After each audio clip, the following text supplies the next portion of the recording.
In 2013, the most successful Kickstarter project of its time started fulfilling rewards to its backers. The Ouya was finally here. By 2015, Ouya announced that they were selling the brand to Razer and the Ouya would be discontinued.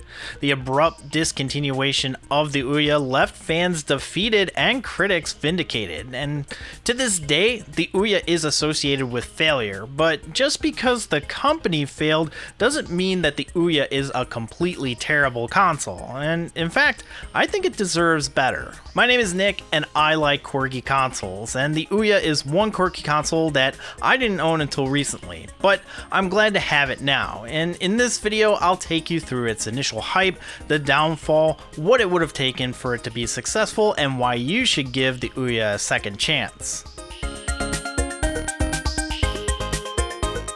With the hindsight knowing that the Ouya would fail, it's really hard to grasp why this thing was hyped at all, but people were hyped for the Ouya and the promises that it would bring to the gaming scene.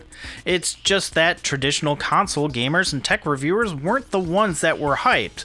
Going back to the announcement articles, the Ouya was met with a lot of cautious optimism. A Kotaku article at the time had comments like, "It's a nice concept, but I'll wait and see." Chris Kohler from Wired echoed that statement. The promise from Ouya was a tall order, but if it were to succeed, it would be a welcome addition to the gaming space. And then PC Gamer just straight up called it a scam. I'll go into that later in this video, but it was clear that the tech and gaming enthusiasts were on the fence when it came to the Ouya. The Ouya had decent specs for the price though, an NVIDIA Tegra 3 processor with 1 gig of RAM, 8 gigs of storage, and a controller, all for $100. It wasn't a high-end device at all, but it was middle of the road, and the Nexus family of phones showed that you didn't need a lot of horsepower for a good Android experience. Android fans. The Ouya runs on Android, and back in 2012, things were really starting to look up for that ecosystem. Back in 2007, when the iPhone was announced, the mobile phone market was shaken up and everyone was caught flat-footed, including another emerging mobile OS known as Android. Android was originally designed to compete with BlackBerry, but as it became clear that Apple would dominate the market, an attempt to shift gears was made. While Android struggled initially, eventually it was clear that Android was an open platform alternative to the walled garden of iOS. The open platform meant that if you were inclined, you could build your own device, slap Android on it, and release it to the masses, which could result in competition bringing their prices down and increasing the performance. Imagine if you had a capable Android device for your TV that cost, say, $100. That was the Ouya. The Ouya was appealing because it was clear that the gaming behemoths were working towards a closed platform that was increasingly tied to the online space. Rumors had been swirling at the time that Xbox was going to introduce a DRM policy on their new console that would essentially destroy the used game market as we knew it, and those fears actually proved true until they were walked back after initial backlash. After mod chips plagued the PS2 and OG Xbox, companies wanted to lock down their system, and the Xbox 360, PlayStation 3, and Wii had a notable lack of hackability in terms of emulators and other things similar to what the previous generation had, and with the PlayStation 4 and Xbox One on the horizon, it was really clear that you really weren't going to own a console that you had paid for ever again.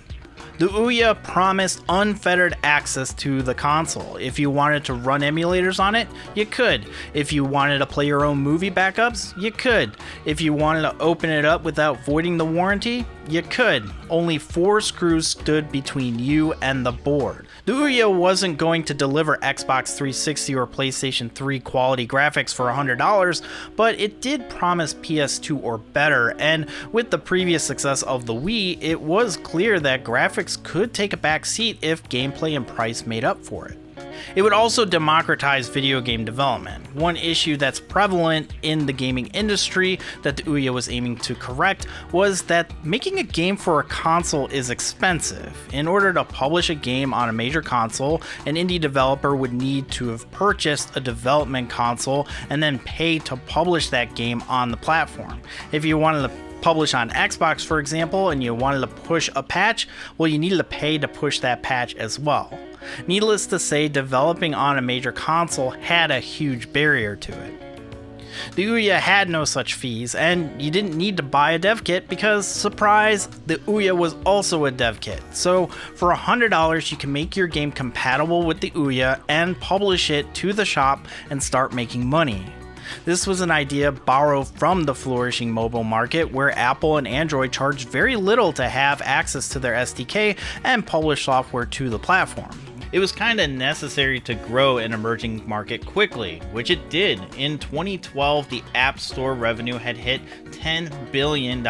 That's a huge chunk of change, and it shows that there is a market that could expand to home consoles, making the Ouya an appealing proposition. The Ouya would meet its $900,000 Kickstarter funding goal in just 12 hours and finish the 30-day campaign with over $8 million, making it the most successful Kickstarter of all time. They just needed to ship the console. The Ouya had a very successful campaign, raising $8.5 million. It was the most successful Kickstarter for a very long time, and actually still in the top 20. Between the time the campaign closed and launched, the Ouya train couldn't be stopped, and every day leading up to the launch added more hype. The success of the Ouya would mean that the console market was going to change forever. That quickly changed when Ouya started reaching backers' hands. The Ouya was set to deliver to backers in March, less than a year after the campaign had ended, and some people got their Ouyas in March, and a lot of people didn't. I mentioned that PC article earlier in the video, and it seems that they were spot on. Not necessarily that it was a scam, but that the Ouya would run into manufacturing issues at that large of a scale.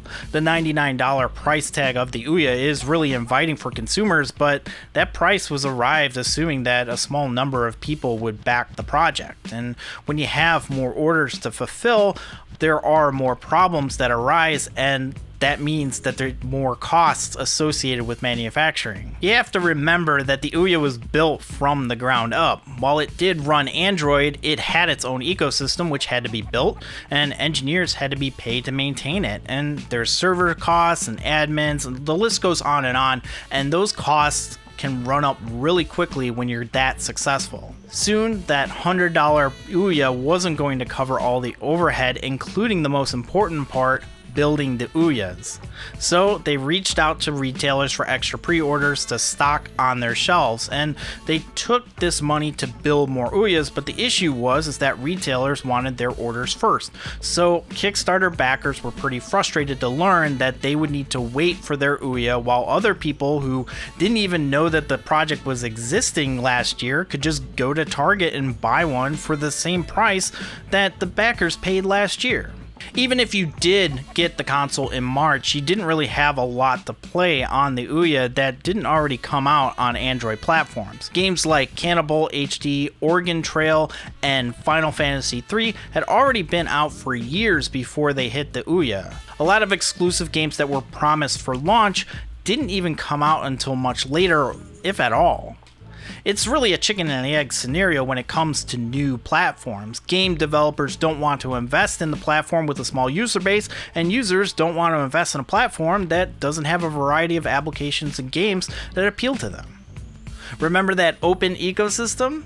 Well, it backfired because anything could be published with minimal effort. Asset flips, broken games, and just plain misleading games were uploaded every day, making it very difficult for anyone to browse and discover quality games. Ouya tried to remedy this with the Free the Games Fund, which also backfired catastrophically with accusations that game companies were exploiting a loophole in the fund to get Ouya to pay up to 3 times their original budget. As quality games arrived on the platform, attach rate wasn't that great. Towerfall, which was released in June, only sold 7,000 copies despite there being 200,000 Ouyas out in the wild. And when the game was ported to other platforms like Steam, its popularity exploded, and the developer Maddie would go on to create Celeste, another Smash indie title. All of this on a system that was showing its age when it was first released. The Ouya's interface stuttered when it would move to different screens, and some games wouldn't run as well as they would on a phone from 2013, and that's assuming that the app didn't just plain crash while trying to run. Some of it had to do with Ouya's power, but a lot of it had to do with Android. 10 years later, it seems pretty trivial, but Android was a platform you needed to be patient with if your hardware didn't have the horsepower to overcome the poor optimization for Android, something that a regular user doesn't really want to put up with. It was really clear that the $100 Ouya wasn't going to be punching above its weight class like it was claiming. I keep mentioning the console itself, but it also came with a controller, and it wasn't that great. The ambition of the Ouya team to revolutionize consoles brought forth a controller with a touchpad, which was a great feature. However, it came at the expense of the controller that felt like it wasn't really well put together. The controller had a removable faceplate which could be swapped out for different ones to add a bit of a flair and to replace the batteries, and since those faceplates were easily removable, it in turn made the controller feel less rigid. Face buttons would also get stuck under the faceplate if it wasn't affixed properly. The tech and gaming space, who were lukewarm on the Ouya when it was first announced, absolutely obliterated it in its reviews. The Ouya had a lot of potential and didn't live up to the hype, and articles really leaned into that. Ouya tried to salvage its reputation by promising a new and improved Ouya, but the best that they could muster was a white Ouya with 16 gigs of storage instead of the standard 8 in later 2013, and then there was a black 16 gig variant releasing in January of 2014. Despite a $10 million infusion from Alibaba, Ouya would sell to Razer and be rolled into the Forge TV service in 2015. That service was discontinued in 2016, and then in 2019, the Ouya backend would be shut down for good, solidifying Ouya's place in history. I think it's really easy to look at all of the missteps that the Ouya made and say, well, if they just didn't do that, they would have been successful. But even if the Ouya came out flawless, say the Ouya had a bit more power, the UI was smoother, and the exclusive games at launch were fantastic, it still had a lot of competition from much more established companies, which also had brand recognition, and that made all of the flaws even more substantial and hard to correct afterwards. In February of 2013, the PlayStation 4 and Xbox One made their debut. While the price wasn't announced until June, the consoles would release by the end of the year, and the news cycle was jam-packed with PlayStation 4 and Xbox One news. The PlayStation 4 undercutting Xbox and the controversy with the Xbox One's DRM really overshadowed the Ouya's launch. While the PlayStation 4 trounced the Xbox One with their price and game sharing, Sony would also put indie games in the spotlight during their E3 presentation. A lot of games making their console debut that could have been potentially on the Ouya were now exclusive to the PlayStation 4. Even if the Ouya had, say, a year on the market before the next gen of consoles, I don't think that it would have sold much more. The thing about the gaming community is that PC, consoles, and mobile gaming are all mutually exclusive categories.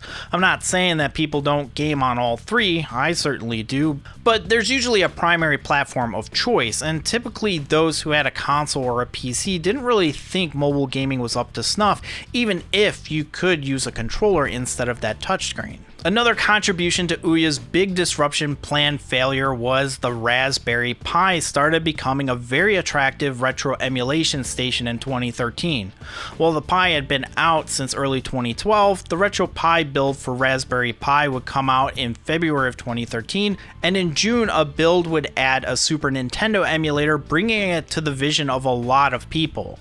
At $35, the Raspberry Pi became an unbeatable beast for that price point. Even if the first couple Pis were slow by 2013 standards, a completely open platform that could be used for more than just gaming and media was a lot of what people wanted out of the Ouya. There's a reason why when I make videos about video game prices, someone will inevitably chime in with, just get a Raspberry Pi. There were 6 iterations of the Raspberry Pi released by the time that the Ouya was discontinued, each adding more power and I/O for the same price, making it easier for people to upgrade if they wanted to and still be able to use their older one for a different project. The headers that it offers allows for different parts to be made for it, allowing for a blank canvas limited only by one's imagination. I use mine as a Roland MT32 emulator, and I have a Pi Zero that I can serve as an ad blocker for my network. I think if Ouya hadn't hyped itself up as the great disruptor of gaming and instead focused on making a premium Android experience, it might have had a successful niche carved out for itself. The hardcore Android fans at the time were power users, and playing to that demographic could have allowed the Ouya to price the device higher and offer a more flagship type experience, which would then give them more money down the line to bring the cost lower in future generations. But otherwise, there wasn't a super wide appeal for the Ouya at all, and I don't think that there ever would have been. There were other offerings from more established companies during the Ouya's time, and it kind of shows that the Android set-top box isn't really something that people are tripping over to game on in their living room. Even Apple TV, the new one, can play the latest iOS games with an Xbox controller, and I don't really hear people talking about it from a gaming perspective. Look, I'm going to be honest with you. The Ouya isn't some hidden gem console that everybody slept on. This isn't a failure like the Sega Saturn or the Dreamcast, but it's not incredibly terrible like the Hyperscan or the GameCon from Tiger. I think as far as notorious consoles go, the Ouya is the most accessible from both a hardware and software point of view. The open nature of the Ouya means that it's a rare modern device that is more or less the same as it was when it was first released, even if it's used. A used Xbox 360, for example, that's been updated to the latest firmware cannot be rolled back to its original 2005 firmware and UI. You'll have to find one that's never been updated, which is becoming exceedingly rare. And even if you do find one, some of the later games require that latest version, so they will have an update on the disc prompting you to install before playing. The biggest hurdle to cross is that the back-end services of the Ouya are no longer active, which means that there's no storefront to access. However, it's an easy fix as someone has resurrected the store, and all you have to do is make a config file that redirects the Ouya to that fan store, making it just like 2013. Even if you get a brand new one or one that's been factory reset, you can still bring the Ouya back to life. I've had success pushing APKs to the Ouya from the Android developer prompt, but if you want to download everything that the Ouya had to offer, including some curated apps from fans of the system, then making that config file is your best bet. Ultimately, the Ouya today is just a novelty. The best performing game, Towerfall, is available on modern platforms, but it is nice that the Ouya is stuck on Android 4.1, and as time goes on, it will become a nice Android device for apps that are no longer supported currently. It's a lot easier to get this thing up and running rather than finding an older phone with a working battery and playing games that way.